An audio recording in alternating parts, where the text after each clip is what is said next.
आप रो रही हैं देवी? क्या रोने से समस्या का समाधान हो जाता है? कौन बोल रहा है? मैं आपकी अंतरात्मा हूं। मेरी अंतरात्मा?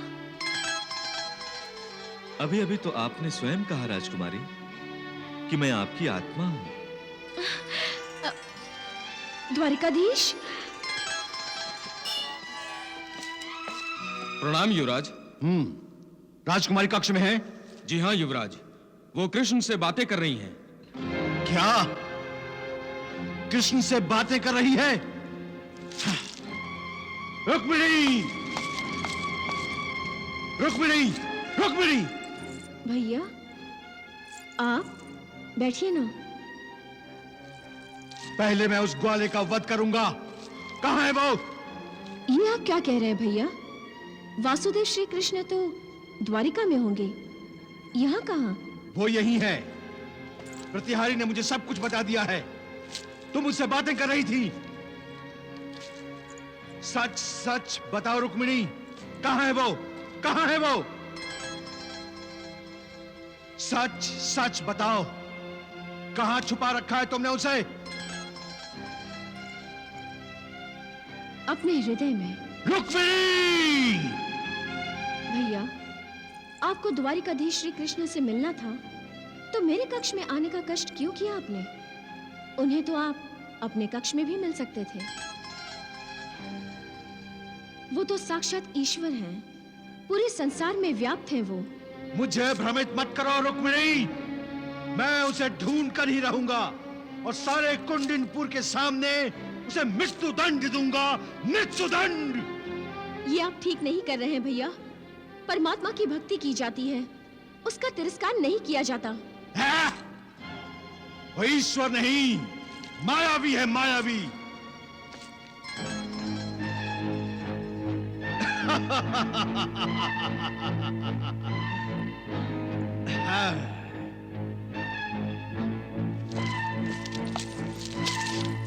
ओ, तो यहां छुपा हुआ है।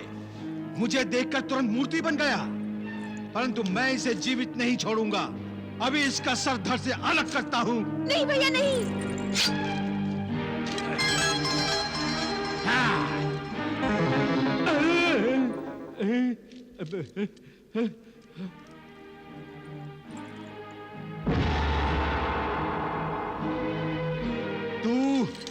तू मुझसे माया कर रहा है।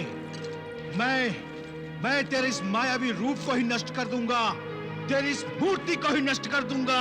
हाँ। द्वारकाधीश का अपमान मत कीजिए, द्वारकाधीश का अपमान मत कीजिए।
अब तो आप मान गए ना भैया कि?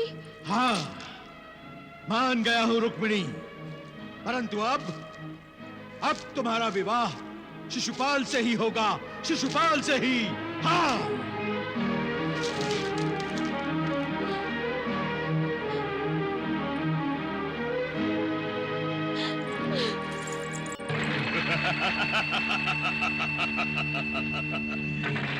एक और राजा वीरेंद्र को विदर्भ पर आक्रमण करने का संकेत देना और दूसरी ओर शिशुपाल को वीरेंद्र का विनाश करने को कहना। महामंत्री, आपकी ये कूटनीति तो सफल हुई, परंतु हम जो चाहते थे वो नहीं हुआ। हम जो चाहते हैं वो हो गया। मैं समझा नहीं महाराज। शिशुपाल ने वीरेंद्र का विनाश तो कर दिया। हाँ, लेकिन वो योजना सफल नहीं हुई कि विदर्भ राजकुमारी रुक्मणी शिशुपाल के शौर्य पर मोहित हो जाएगी। फिर भी मैं प्रसन्न हूं। समीकरण कितना उपयुक्त हुआ है। रुक्मिणी शिशुपाल को नहीं चाहती, वो कृष्ण को चाहती है, जो मेरा शत्रु है। शिशुपाल के मन में रुक्मिणी के प्रति आकर्षण उत्पन्न हो गया है। इसलिए कृष्ण से रुक्मिणी का विवाह होना सुन उसके हृदय में द्वेष की अग्नि भड़क उठी है। अर्थात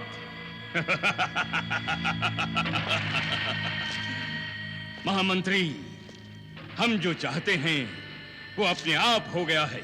तो क्या विदर्भ राजकुमारी ने शिशुपाल से विवाह की ना कर दी है? महामंत्री, रुक्मिणी की नाव शिशुपाल के अहम से टकरा चुकी है। एक योद्धा शत्रु के शस्त्र प्रहार सहन कर लेता है, वो अपनी पराजय भी स्वीकार कर लेता है, किंतु एक नारी की नाव योद्धा के लिए मृत्यु से भी अधिक घातक होती है। अब ये चिंगारी जो कृष्ण और शिशुपाल के बीच अनचाहे और अनजाने में भड़क उठी है, उसे हवा मैं दूंगा और इतनी भड़काऊंगा ये चिंगारी कि कृष्ण के चारों ओर आग ही आग होगी और उसका उस आग से बच निकलना असंभव होगा। इतने दुष्ट और अत्याचारी को अभी तक आपने दंड क्यों नहीं दिया प्रभु? दंड तो हर एक को उसके अपराध का अवश्य मिलेगा, किंतु समय आने पर। ये क्या बात हुई प्रभु? दुष्ट अपनी दुष्टता और अत्याचारी अपने अत्याचार बढ़ाता जाता है। अत्याचारों से पीड़ितों के क्रंदन का हाहाकार कानों का भेदन करता जाता है। अपराधियों के साहस और अपराध बढ़ते जाते हैं, लेकिन आपका समय नहीं बढ़ता, वो रुक जाता है। ऐसा क्यों प्रभु? उत्तेजित ना हो देवी। मनुष्य जो करता है अपनी इच्छा से नहीं करता, नहीं उसके साथ जो होता है उसकी इच्छा से होता है। जो होता है प्रारब्ध से, जो भी करता है प्रारब्ध करता है, और सत्कर्मों का विस्तार धीरे धीरे होता है, जबकि दुष्कर्मों का विस्तार अति शीघ्र होता है। जो कर्म करने वाले को उतनी ही शीघ्रता से उसके विनाश की ओर ले जाता है। देवी, मैंने जब सृष्टि का निर्माण किया था तो विधाता ब्रह्मदेव के साथ मधुकैटभ राक्षसों का भी निर्माण हुआ। प्रकाश के साथ अंधकार, सुख के साथ दुख, प्रेम, भक्ति, सद्भावनाएं, इनके साथ साथ काम, क्रोध, मोह, मद, दंभ, मत्सर, इन 6 रिपुओं का भी निर्माण हुआ। उसकी क्या आवश्यकता थी? प्रकाश के साथ अंधेरा किसे चाहिए? सुख भोगने वाले को दुख किस लिए चाहिए प्रभु? जब तक अंधकार नहीं होगा तब तक प्रकाश के महत्व का ध्यान कैसे आएगा? दुख नहीं होगा तो सुख का आनंद कैसे होगा? देवी, षट रिपुओं पर विजय प्राप्त किए बिना मनुष्य योगी कैसे बन सकता है? और योगी बनेगा तभी तो मोक्ष को प्राप्त करेगा। मेरे श्री कृष्ण अवतार का एक उद्देश्य यह भी है देवी, मैं योगेश्वर बनकर अपने आचरण से मनुष्य को योग का साक्षात्कार करवाऊंगा। मैं बताऊंगा कि जैसे मैं दुख सुख से परे हूं, तुम भी बनो। जैसे मैं स्थित प्रज्ञ हूं, वैसे तुम भी बन सकते हो। देवी, शिशुपाल, दंतवक्र, जरासंध और रुक्मी जैसे अनाचारियों को मैं अवसर देता हूं, किंतु ये मेरे संकेत को समझना ही नहीं चाहते और स्वयं अपने आप के शत्रु बन जाते हैं। दंतवक्र, मैं नहीं चाहता कि रुक्मिणी का विवाह कृष्ण से हो। नहीं होगा काकाश्री। रुक्मिणी का विवाह शिशुपाल के साथ ही होगा। कौशल नरेश की पुत्री राजकुमारी कौशल्या का स्वयंवर रचाया जा रहा है। शिशुपाल को मेरा आदेश दो, वो स्वयंवर में उपस्थित हो। यदि राजकुमारी कौशल्या से उसका विवाह हो जाता है तो बलवान कौशल देश चेटी देश का मित्र हो जाएगा। आपके आदेश का पालन होगा काकाश्री। प्रणाम।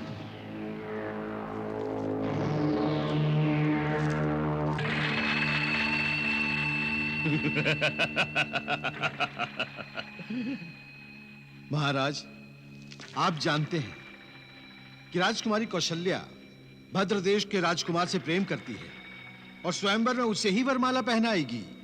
और शिशुपाल का अपमान होगा। इसीलिए मैं शिशुपाल को स्वयंवर सभा में भेज रहा हूं। महामंत्री, विदर्भ राजकुमारी रुक्मिणी ने शिशुपाल को ठुकराया है और अब कौशल्या भी उसे ठुकरा देगी तो शिशुपाल को युद्ध करना पड़ेगा। हाँ, यदि उसने कौशल राजकुमारी के स्वयंवर में युद्ध किया तो समझ लो मैं जो चाहता हूं वही होगा। रुक्मिणी के लिए शिशुपाल को महायुद्ध करना पड़ेगा।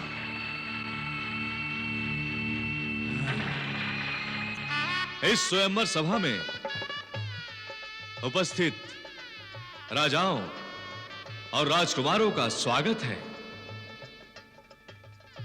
मेरी पुत्री राजकुमारी कौशल्या जिसे वरमाला पहनाएगी उसी भाग्यशाली से ही उसका विवाह होगा।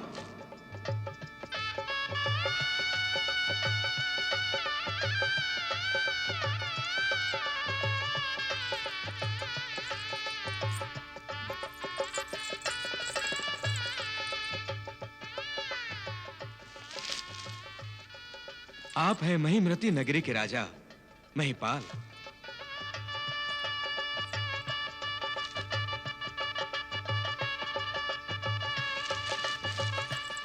आप हैं राजनगर के राजा राजेंद्र सिंह।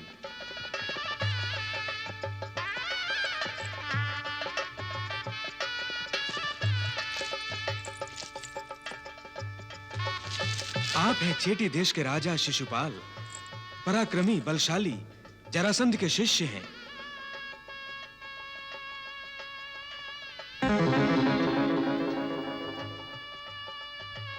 क्षमा कीजिए युवराज चेटी देश, मैं आपसे नहीं द्वारिकाधीश श्री कृष्ण से विवाह करना चाहती हूँ।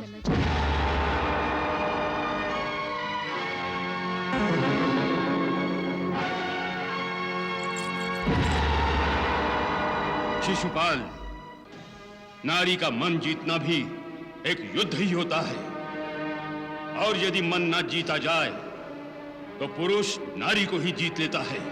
उसे महायुद्ध कहते हैं।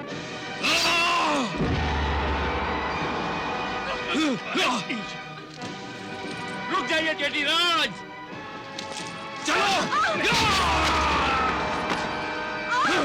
मैं कौशल राजकुमारी का हरण कर रहा हूं। चलो! हमें चेटी राज को रोकना चाहिए। चलो चलो! चलो! चलो! रोकना चाहिए। चलो! और तेज चलाओ सारथी, और तेज। सारथी और तेज।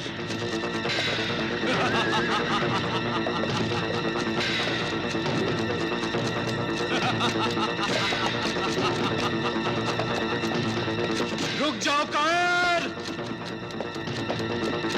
हम तुम्हें युद्ध के लिए ललकार रहे हैं। रथ रोको सारथी।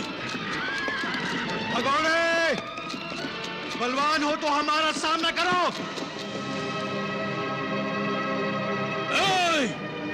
ना तो मैं भगोड़ा हूं और ना ही कायर। मैं अपने हाथ तुम्हारे खून से रंगना नहीं चाहता था। कौन किसके खून से हाथ रंगता है देखते हैं। सावधान।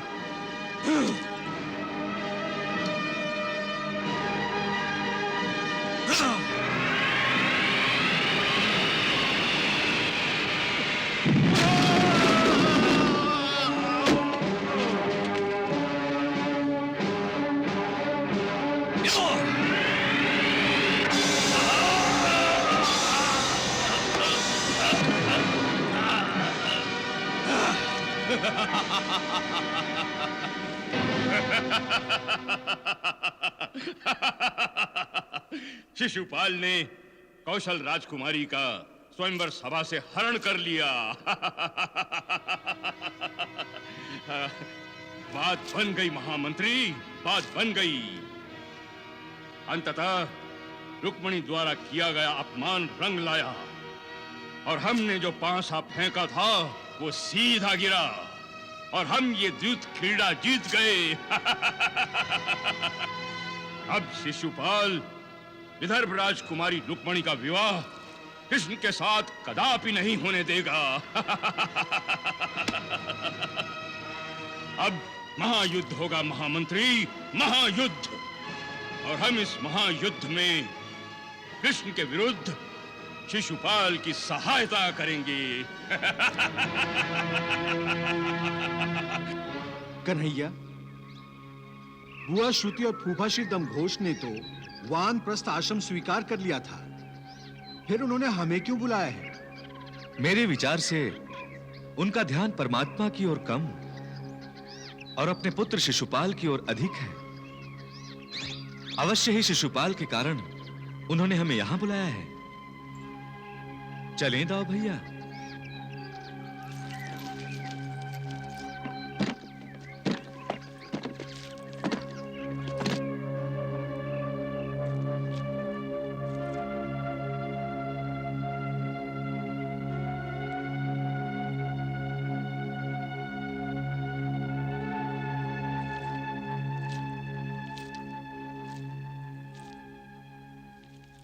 प्रणाम श्रुति बुआ। तुम आ गए वासुदेव। आप आदेश करें और हम उसका पालन न करें, ऐसा कभी हुआ है बुआ? बताइए बुआ, क्या आज्ञा है? मैंने तुम्हें आशीर्वाद देने के लिए बुलाया है। तुम्हारे छोटे भाई शिशुपाल ने कौशल राजकुमारी कौशल्या से विवाह किया है। बुआ, आकाशवाणी का भय अभी तक आपके मन में कुंडली मारे बैठा है। ममता से विवश हूं मैं कृष्ण। बुआ सोच रही हैं, यदि तुमने शिशुपाल और उसकी पत्नी को आशीर्वाद दे दिया तो शिशुपाल सुरक्षित हो जाएगा, है ना बुआ? बुआ, मेरा आशीर्वाद शिशुपाल के साथ सदा ही है।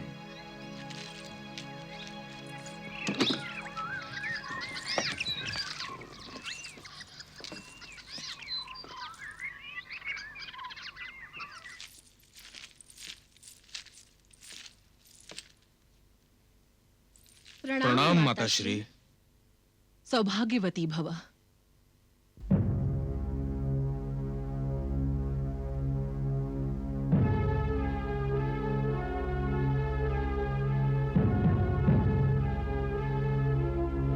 मैं किसी अन्य से प्रेम करती हूँ। पूछ सकता हूं किससे? द्वारिकाधीश श्री कृष्ण से। और मैं उन्हीं के साथ विवाह करूंगी। कृष्ण तुम्हारा महाशत्रु है शिशुपाल। क्या उस महाशत्रु से रुक्मिणी का विवाह होने दोगे?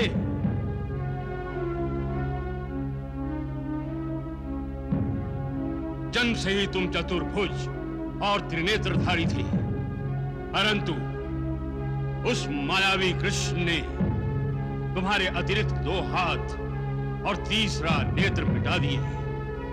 तुम उससे अधिक शक्तिशाली हो, ये जानकर उसने ये झूठी बात फैला दी कि वो तुम्हारे 100 अपराध क्षमा कर देगा, परंतु उसके पश्चात वो तुम्हें मृत्यु दंड देगा।